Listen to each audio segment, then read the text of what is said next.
एक मसीही बहन ने कहा, सच्चे परमेश्वर की उपासना ही मेरी जिंदगी है। मैं किसी ऐसे व्यक्ति से शादी करने की सोच भी नहीं सकती जो मेरी जिंदगी के आधार को ही मानने से इनकार कर देता है। यीशु मसीह के नाम से सबको जय मसीह की। हेलो दोस्तों, कैसे हो? आशा करता हूँ आप लोग अच्छे होंगे। दोस्तों, हमारा आज का विषय है पति पत्नी का एक ही धर्म होना क्यों जरूरी है। दोस्तों, आप लोग वीडियो को देखते हो लेकिन सब्सक्राइब करना भूल जाते हो, तो आज सब्सक्राइब जरूर कर लेना और साथ में एक लाइक भी कर देना। तो चलिए आज के विषय की ओर आगे बढ़ते हैं। दोस्तों, रात को जब सारा परिवार खाना खाने बैठता है, पिता सबके लिए प्रार्थना करता है, मगर उसी समय माँ किसी और ईश्वर को मन ही मन प्रार्थना करती है। दूसरी तरफ एक पत्नी चच जाती है तो पति मंदिर। कुछ ऐसे परिवार भी हैं जिनमें पिता बच्चों को सांता क्लॉस के बारे में सिखाता है तो माँ दिवाली के बारे में बताती है। दोस्तों, हाल में किए गए अध्ययनों से पता चला है कि ऐसी वाकयात बहुत आम हो चुके हैं, क्योंकि आजकल बहुत से लोग अपने से अलग धर्म के व्यक्ति से शादी करते हैं। एक सर्वे के मुताबिक अमेरिका में 21% कैथोलिक अब अपने धर्म से बाहर के लोगों से शादी कर रहे हैं। उसी तरह 30% मोमन, 40% मुसलमान और 50% से भी ज्यादा यहूदी अपने धर्म से बाहर शादी कर रहे हैं। ठीक इसी प्रकार हमारे देश में भी हम अलग अलग धर्मों के साथ हमारे लोग शादियां करते हैं। सदियों से धर्म को लेकर जो हिंसा और झगड़े हुए हैं, उसे देखते हुए कुछ लोगों का मानना है कि इस तरह की शादियां साबित करती हैं कि अब लोगों में दूसरे धर्मों के लिए सहनशीलता बढ़ गई है। एक अखबार ने लिखा कि जब दो अलग अलग धर्म के लोगों की शादी होती है तो जश्न मनाना चाहिए। क्या बाइबल भी ऐसा ही कहती है? चलिए बाइबल इस बारे में क्या कहती है देखते हैं। बाइबल बताती है कि बाइबल में जाति भेद के लिए कोई जगह नहीं है। परमेश्वर का वचन सब जाति के लोगों को बराबर दर्जा देता है। प्रेरित पतरस ने इस बारे में बिल्कुल साफ साफ कहा था।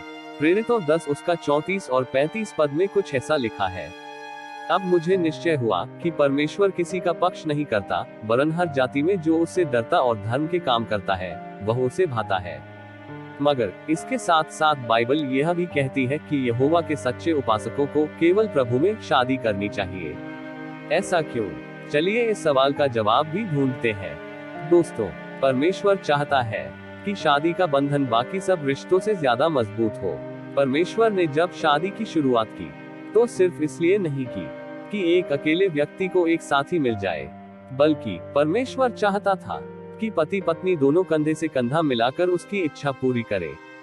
परमेश्वर ने उन्हें बच्चों को पालने पोसने और पृथ्वी की देखभाल करने का काम दिया।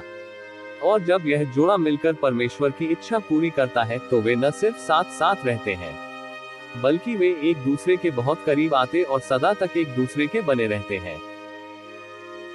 यीशु मसीह ऐसे ही करीबी रिश्ते का जिक्र कर रहा था। उसने कहा, वे अब दो नहीं परंतु एक तन है, इसलिए जिसे परमेश्वर ने जोड़ा है उसे मनुष्य अलग न करे। जब यीशु ने शादी के बंधन की बात की तो उसके मन में एक ही जुए में जुटे दो जानवरों की तस्वीर थी जो साथ मिलकर कोई बोझ ढोते हैं। जरा सोचिए, इन जानवरों को कितनी मुश्किल होगी अगर वे अलग अलग दिशा में जाने की कोशिश करेंगे। ऐसा ही उन लोगों के साथ होता है जो प्रभु में शादी नहीं करते हैं, क्योंकि वो खुद तो बाइबल के उसूलों के मुताबिक जीने की पूरी कोशिश करते हैं, मगर उनका साथी इसका विरोध करता है। इसलिए बाइबल बिल्कुल सही कहती है। 2 कुरिन्थियों 6 उसका 14 पद यूं कहता है, अविश्वासियों के साथ असमान जुए में न जुटो। एक सच्चे विश्वासी का शादी के बारे में क्या कहा गया है, आइए देखते हैं। अगर पति पत्नी दोनों ही सच्चे परमेश्वर की उपासना करते हैं तो इससे उनकी शादी का बंधन और भी मजबूत होगा। एक लेखक ने कहा, परिवार तब खासकर बहुत ही खुशहाल और मजबूत होता है जब सब मिलकर उपासना करते हैं। सभोपदेशक 4 उसका 9 और 10 पद कहता है, 1 से 2 अच्छे हैं क्योंकि उनके परिश्रम का अच्छा फल मिलता है, क्योंकि यदि उनमें से एक गिरे तो दूसरा उसको संभालेगा।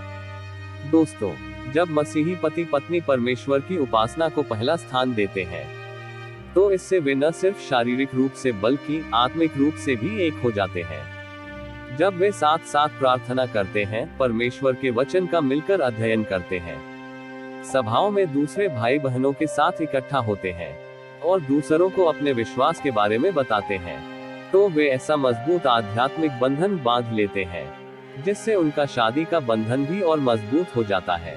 एक मसीही स्त्री ने कहा, सच्चे परमेश्वर की उपासना ही मेरी जिंदगी है। मैं किसी ऐसे आदमी से शादी करने की सोच भी नहीं सकती जो मेरी जिंदगी के आधार को ही मानने से इनकार कर देता है। दोस्तों, मुझे उम्मीद है जो आज का विषय था कि पति पत्नी एक ही धर्म का होना क्यों जरूरी है, पूरी जानकारी मिल गई होगी। अच्छी लगी हो तो एक लाइक कर देना, साथ ही चैनल को भी सब्सक्राइब कर लेना। किसी और विषय के साथ आपसे फिर मिलेंगे।